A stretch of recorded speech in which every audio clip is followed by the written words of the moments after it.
time, we will have our children's time. And I have a few questions for you this morning. And the first question I have for you, what would happen if you had power outage? What would you do? You freaked out when the first thing you do, right? You freak out. Oh.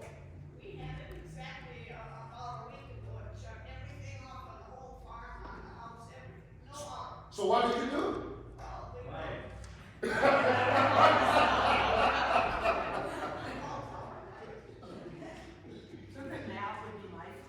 See what happened? Because what would happen? You would freak out, right?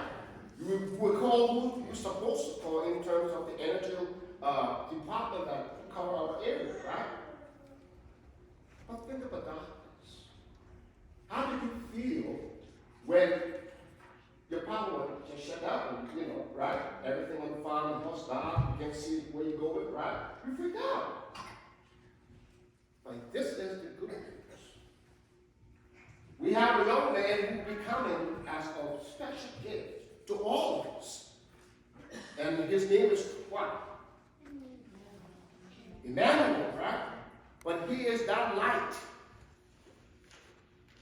that will shine on the darkness.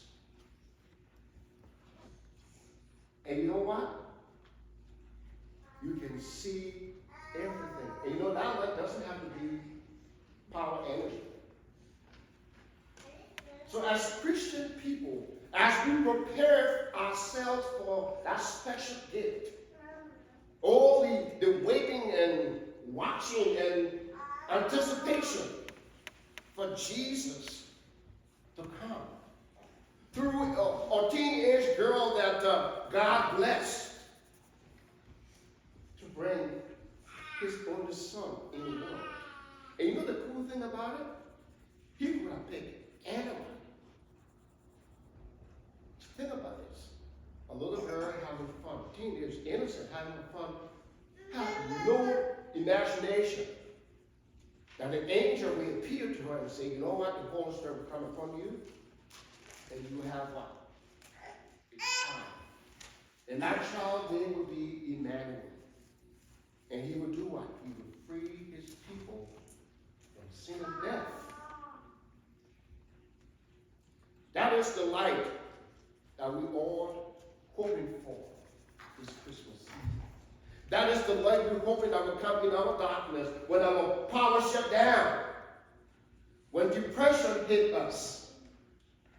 Yes, when death, trials, and tribulation hit us. That is when that light will penetrate. Oh yes.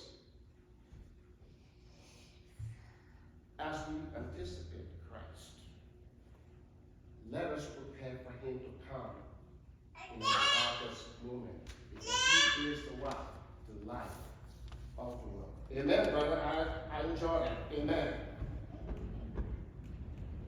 So that's the anticipation, the waiting of that light that we all preparing ourselves for, not just for Christmas, but for every single day of your life. Amen? Shall we pray? Holy God, we thank you for the light that shines in darkness. We pray, God, as we prepare ourselves to receive that light, may we continue to watch, wait, and anticipate your coming. In Jesus' holy name we pray. Let the children of God say amen.